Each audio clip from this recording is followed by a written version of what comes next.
back today, and you can see my choice of car, Knight Rider.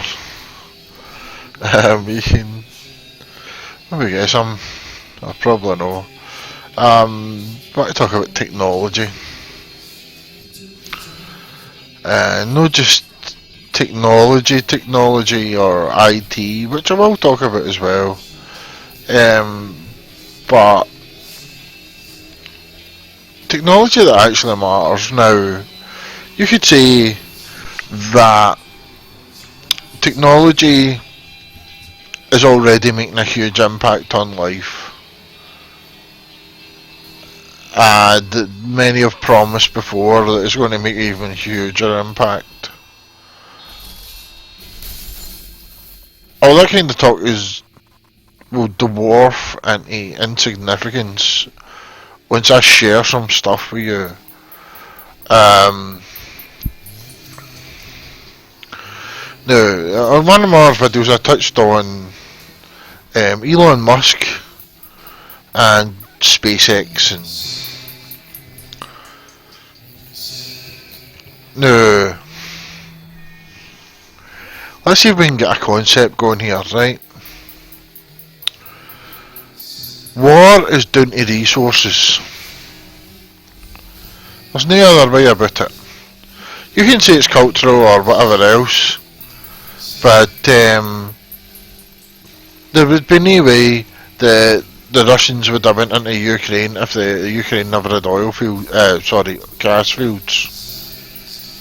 There'd be no way that the English wouldn't be tampering with Scottish independence results if we didn't have oil. They wouldn't get a toffee fig. So what we need to do is find a place with unlimited resources. And while it's not actually physically unlimited, it might as well be. And that's our solar system. The challenges involved, as SpaceX is finding it, are, to use a pun, astronomical.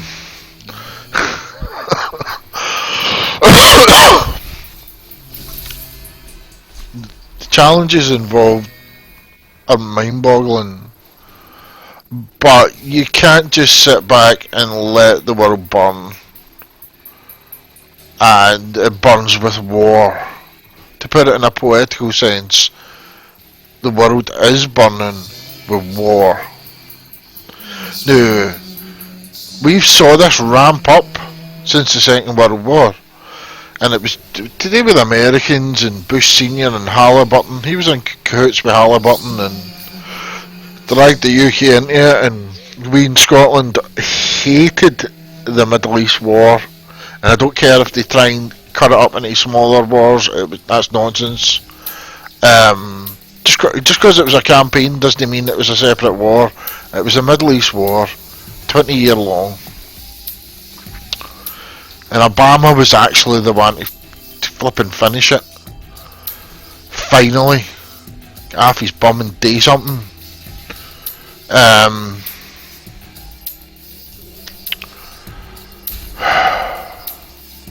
Because all the others weren't interested, well, gives all the money and gives all the oil.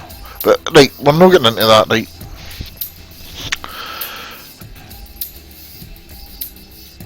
There's an interesting attitude that politicians have, and that's one of serving their country. Now, it's not in the way that we would imagine serving your country like a soldier does. For politicians, it's one about protecting what they believe about their own country and why they're loyal to it. Now, that sounds similar to a soldier, but really the way that they do it isn't. They do it in a snide kind of... I mean, I'm quite lucky. I've got Nicola Sturgeon in the SNP, and I'll even be gracious and include the other members of the Scottish Parliament. Noble people. And Holyrood is a noble place. But the general consensus is that many politicians are doing it through a sense of pride, ego, and they're trying to achieve something for their people that they'll be remembered for, and that'll just be getting more resources, making things cheaper, giving the people more stuff. Oh, I'll get remembered for that. Well, all this becomes a moot point if we can get our resources from intersolar bodies, right? Not interstellar, because stellar means star, okay? And we can have intersolar worlds. Intersolar being like, it's even we're saying a world, we could be referring to a moon. There's some pretty big moons out there. And how would we do that? Well, we would need to start mining. And we would need to be able to get access to all that mind-boggling amount of resources. It is really staggering. There is a layer, I believe this is correct, right, of gas that could fit thousands and thousands of Earths, and this is in Jupiter or Saturn or both. You could just suck all that natural gas up into a mining vessel and transport that back to Earth and just leave the vessel in orbit, right, and make it massive, right? Leave it in orbit, and then every so often it puts down its, obviously I don't know what the technology would be, it'd be some sort of tube or straw, I don't know, right? There would have to be some delivery method where it could fill up huge tanks, and I just had an idea right there now. See all the places that we've took gas out of? Are they hollow? Could we fill them back up again with the gas we get in other planetary bodies? I don't know if they're caved in. What happens? Anywho, a storage place for all these resources. There are places in the outer solar system where it rains diamonds. There is unlimited gold. See, when I say these terms, unlimited, I should really be saying the word unquantified. And in this context, we are talking about unquantifiably huge. Right? Unquantified huge. It's been unquantified, but we know it's a lot. It's more than the Earth's got in total ever, by a crazy margin, multiple times. So it's getting at those resources. So what are we going to do? I mean, by the time we hit 12 billion, we are going to be, struggling for resources down here. Well, you need to start sending a large amount of people into outer space. You need to have a system where people are colonising off-world. And you do that by starting a military. A world military, and they have nothing to do with, they have zero to do with war. Nobody's going to war with anybody else. This military is about space, and it's about colonisation and mining, and primarily mining, and making sure that the human race will always, it's kind of like SpaceX's mission, but done with I don't want to say military precision, because that implies that SpaceX aren't doing it with precision, which they are. They're doing a great job. But done with individual countries in mind, right, that are all teaming up to get things done. I'll include a link in the description to a fuller explanation of what I'm talking about.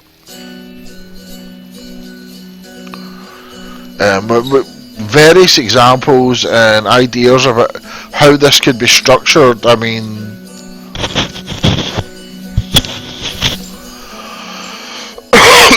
excuse me.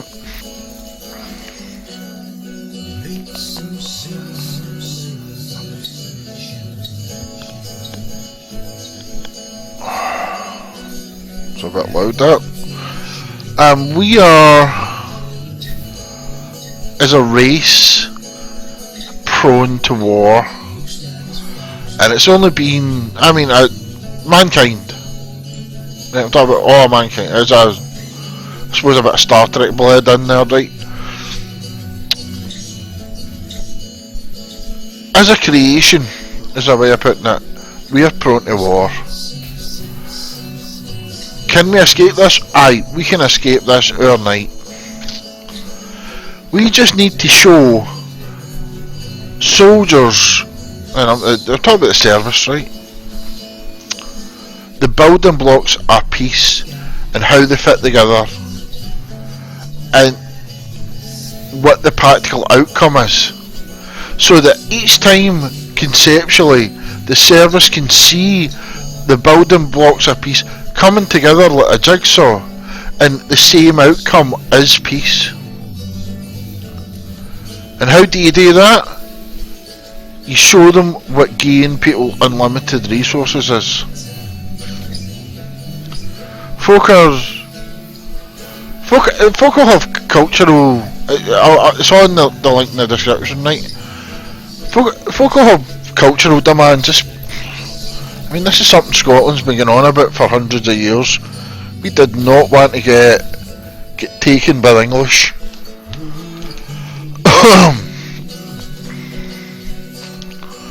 And we're quite happy being Scottish.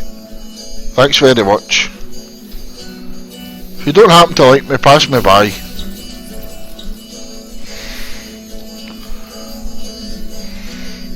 So, countries can have their own cultural beliefs and their own political beliefs about who they are, and politicians will still go on to represent that. But you would need a system in where you wouldn't have to threaten war to make somebody else afraid, right? Now, if you can somehow nudge them away from their goals, then that'll be enough. You don't have to overstate your point by saying, I'm going to burn the house down. You can say, right, well, I'm going to nudge you away from... Say there was a project, right? Again, link in the description to how this really works. My thinking on how this would really work, right? Say there was a World Council, and the World Council hands out projects to who they think is the best likely candidate to countries, right? Who's the best likely candidate to bring back the most resources for the planet? When a country brings back a resource, they get the lion's share of it, and everybody gets a share of it, right? Everybody goes, right, well, aye, right?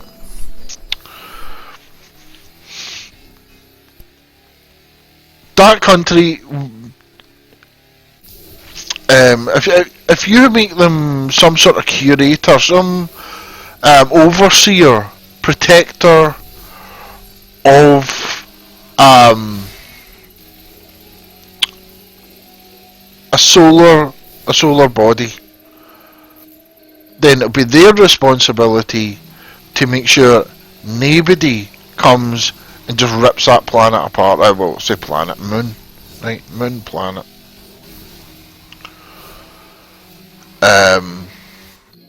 It's also their privilege that they can take as much as they want for it. But that there's restrictions as well. You can't just blow you can't cause ecological disasters. You can't blow the planet apart by mining it into just nabbing its core or something. Do you know, you can't do that kind of stuff. You've got to balance it out ecologically with how much you're taking. There's even things like you can get resources from planetary bodies, like the diamonds I mentioned earlier. They're naturally occurring for carbon rising up in the atmosphere. So you do not have to do a thing. You just, it's like a net, throwing a net out the side of a boat, and you come up with a load of diamonds. But in this case, it would be a ship filled with a lighter gas than what the atmosphere has. It would most definitely be encapsulated, and it would be a huge colander. Right? Very complicated stuff. I'm describing it quite badly, right?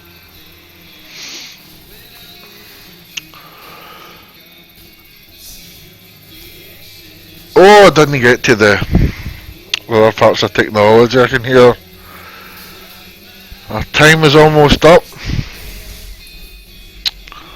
I'll maybe do a second video.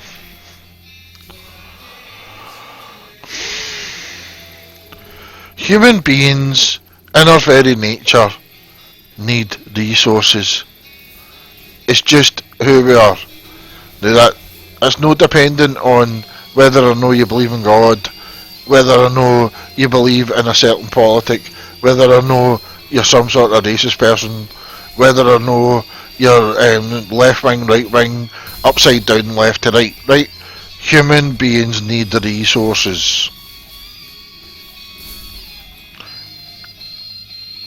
And the only way we're going to sustain a growth, because humans need to grow, and we need to get out there. We need to be able to learn how to terraform. Certainly, Mars is an awesome candidate for terraforming. I mean, you know, we get so lucky with Mars. I mean, yeah, it's hostile, really hostile, but you know, it's actually no bad. It could work if we just learn how to do it, and I realise that's a very complicated thing. But other things we can do is make sure that we've got bases on places, and that rhymed. We've got bases on solar bodies, moons, and we are taking their resources and we're shipping it back down to Earth. That's got to be the first step, the mining. I'm reminded about Red Dwarf, the Jupiter mining vessel.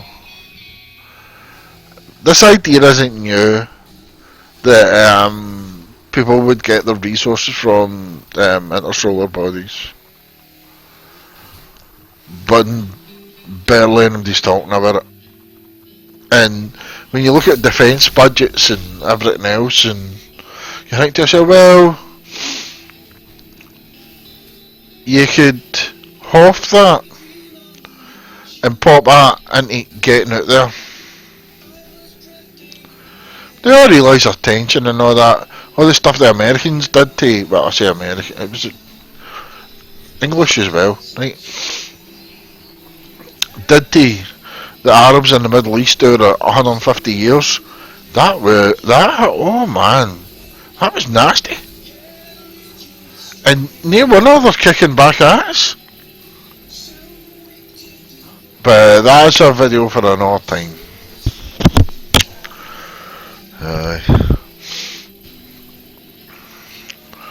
We need to get out there, grab this resource and show everybody that it can be done. That human beings are worthy to exist. How about that?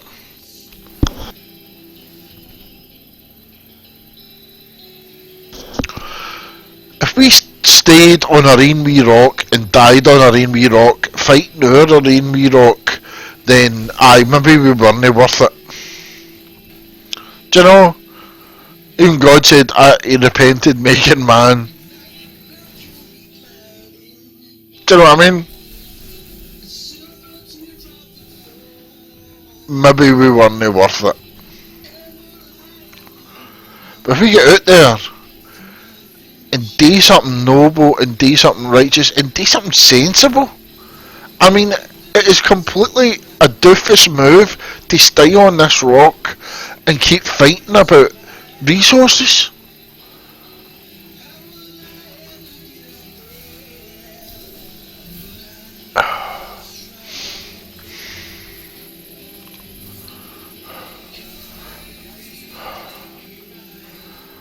Well, our time's almost up.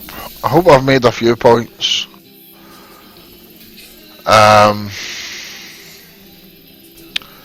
probably come back and do another one after this.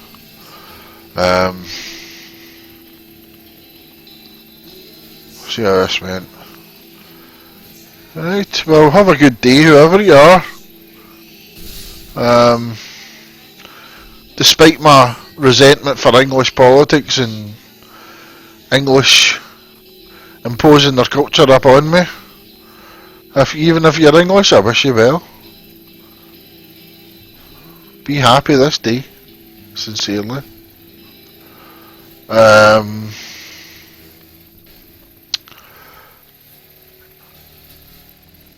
I hope I made it clear that how much we really know time's up.